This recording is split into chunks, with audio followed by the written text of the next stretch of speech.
Hello, Overswarm! It is once again out there, bringing you commentary for your Zerg vs Protoss game vs Fingo on Lost Temple. Pick this game because it is over a half an hour long, which if you've already seen my Zerg vs Terran game, you know it's because a half-hour game is a little on the long side for a Zerg player. It's usually because it's either been a very good game or you've made just a few mistakes which can be improved upon. And in this case, you do some things right, a few things wrong, and you do end up winning. Spoiler alert, I did watch this already, so I know what I'm talking about over time, and I know the fallout of different decisions. I'm gonna go ahead and start where we left off on Metalopolis, if you watch that. I still don't like this Overlord. Personal tendency is I will scout over to this base by the ramp, so that way I can see if workers are coming from this base or this base. Whereas if you send your Overlord over here to the 9 o'clock position for your spawn, you're basically getting it and giving information at the same time. Which, while it gets you information faster, it also gives your opponent information faster as well, and it's a win-lose situation depending completely on what you want to do.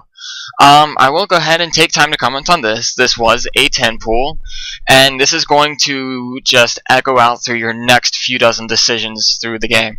The 10 pool is designed for one purpose and one purpose only, and that's to defend against aggression. A 10 pool is too slow to actually be aggressive, and unfortunately you're going to try and be aggressive with a 10 pool. And fortunately for me, and unfortunately for you in this game, it is going to fall flat on its face and prove my point exactly. So the spawning pool finished, you do the traditional Brood War era style trick of saving up the 3 larvae and spinning them immediately for lots of Zerglings. In doing so, you do supply cap yourself, so you're falling a little bit behind there, but also your queen is being made, which is indeed an improvement over your Terran game, which I did nix you on that quite frequently for that.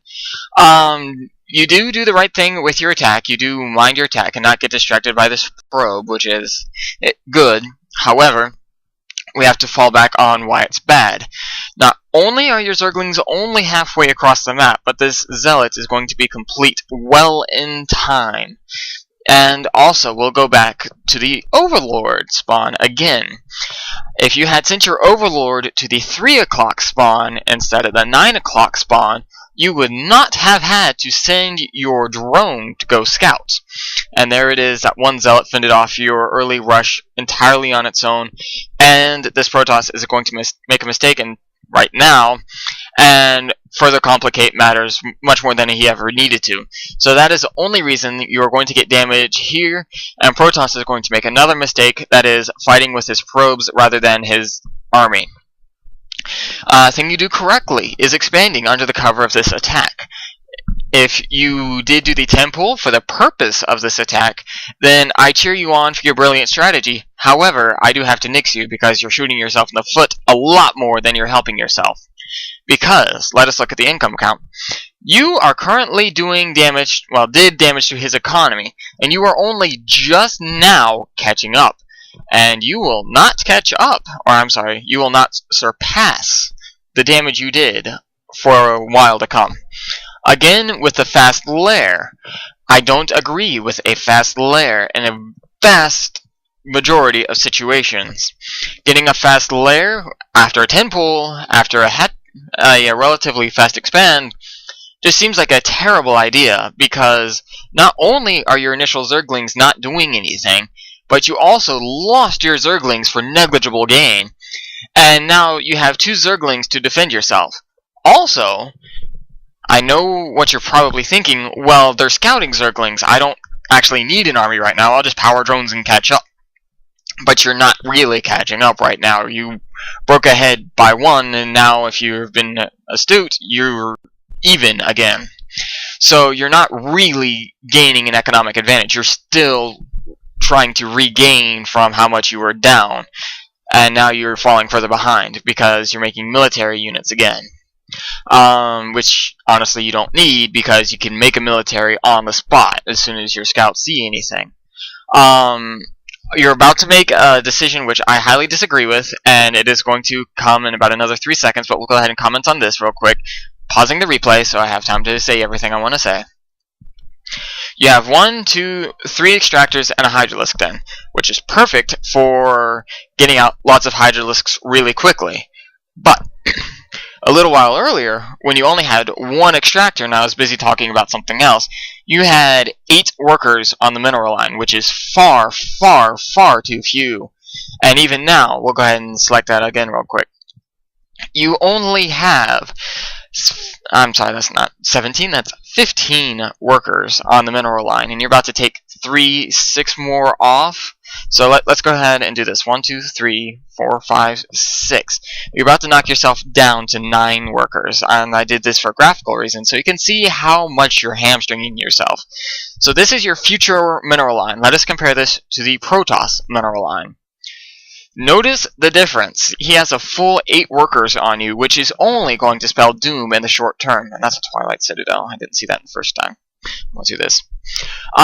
We'll spend a brief second to go over Protoss build real quick.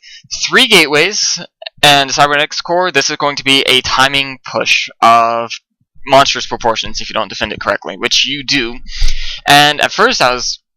well, we're not going to get ahead and discuss a bunch of different things. But 3 gateways is always going to translate to a timing push with Century Stalkers and a smattering of Zealots, usually accompanied by a proxy pylon. Moving on. The Hydralisk then is a good choice, but the Roach Warren at the exact same time is a bad choice, and I'll tell you why. Because you are spending way too much money on tech and not enough on a military at this present moment. Anytime you tech twice, that is, build any 2 tech buildings at the same time, you are hamstringing yourself militarily and economically. Because tech buildings are expensive. They take a while to build, and you're generally saving your larva so you can use that tech immediately. Which in this case you can't, because you built the Roach Warren as well as the Hydralisk Den. Otherwise, if you didn't have the Roach Warren, you could have pumped out 3, 4 Hydralisks immediately. So I'm talking a little quickly. This game has a little bit to keep up with.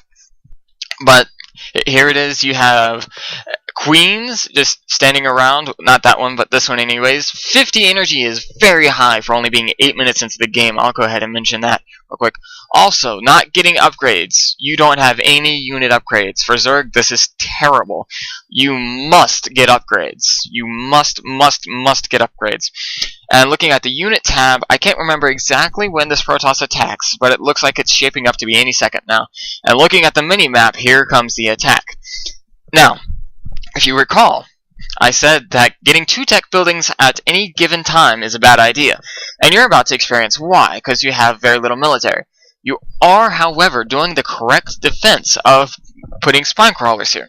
However, your Hydralisks are out of position.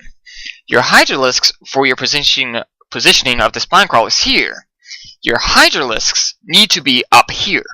This isn't an option, it's not a choice, you must do this, because of 2 reasons. 1, 80 HP. Number 2, immortality. If they can't see you, they can't kill you. Your Zerglings are there to defend the spine crawlers. The Hydralisks are there to do damage along with the spine crawlers. See, if your Hydralisks had been up here, you would be doing damage immediately. And I love that blink micro. That was perfect of Protoss. Instead, you're going to lose a lot of stuff here you don't need to be losing, because this Protoss is relatively confident of his microing ability. And he's pulling back here a little bit, wisely so. He's losing a few too many units. And this is bad on your part. I was going to say bad on your part. Man, it kind of sort of is. You only lost 2 units. That wasn't as bad as it could have been. But let's go to the production tab. Now you're macroing an army